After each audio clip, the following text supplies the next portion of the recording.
Hello dear students, കോമ്പക്സ് ട്യൂട്ടോറിയലിൻ്റെ മറ്റൊരു വീഡിയോയിലേക്ക് സ്വാഗതം. Calicut university 6th semester SDE വിദ്യാർത്ഥികളുടെ പ്രത്യേക ശ്രദ്ധയ്ക്ക് SDE 6ാം semester BCom BBA April 2023 regular പരീക്ഷയ്ക്ക് രജിസ്റ്റർ ചെയ്യാത്ത 2020 അഡ്മിഷൻ നേടിയിട്ടുള്ള വിദ്യാർത്ഥികൾക്ക് ടോക്കൺ രജിസ്ട്രേഷൻ അവസരമുണ്ട്. അപ്പോൾ അത് യൂണിവേഴ്സിറ്റി വെബ്സൈറ്റിൽ രജിസ്ട്രേഷനിലുള്ള ഓൺലൈൻ ലിങ്കിൽ പോയി കഴിഞ്ഞാൽ നിങ്ങൾക്ക് രജിസ്റ്റർ ചെയ്യാവുന്നതാണ്.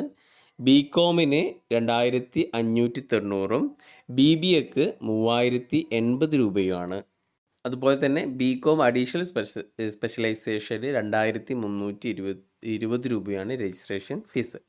അപ്പോൾ ആരെങ്കിലും ഈ 2023 റെഗുലർ എക്സാമിന് 6th സെമ്മിൻ്റെ എക്സാമിന് രജിസ്റ്റർ ചെയ്യാൻ മറന്നിട്ടുണ്ട് എങ്കിൽ അവർക്ക് ഇപ്പോൾ രജിസ്റ്റർ ചെയ്തിട്ട് 6th സെമസ്റ്റർ എക്സാം എഴുതി പാസ്സാവാനുള്ള ഒരു അവസരമാണ്. അത് പാഴാക്കരുത്. നിങ്ങളുടെ ഈ വീഡിയോ കേൾക്കുന്ന നിങ്ങളുടെ സുഹൃത്തുക്കൾ ആരെങ്കിലും ഉണ്ടെങ്കിൽ അവരിലേക്ക് വീഡിയോ എത്തിക്കുക. Okay, thank you for watching.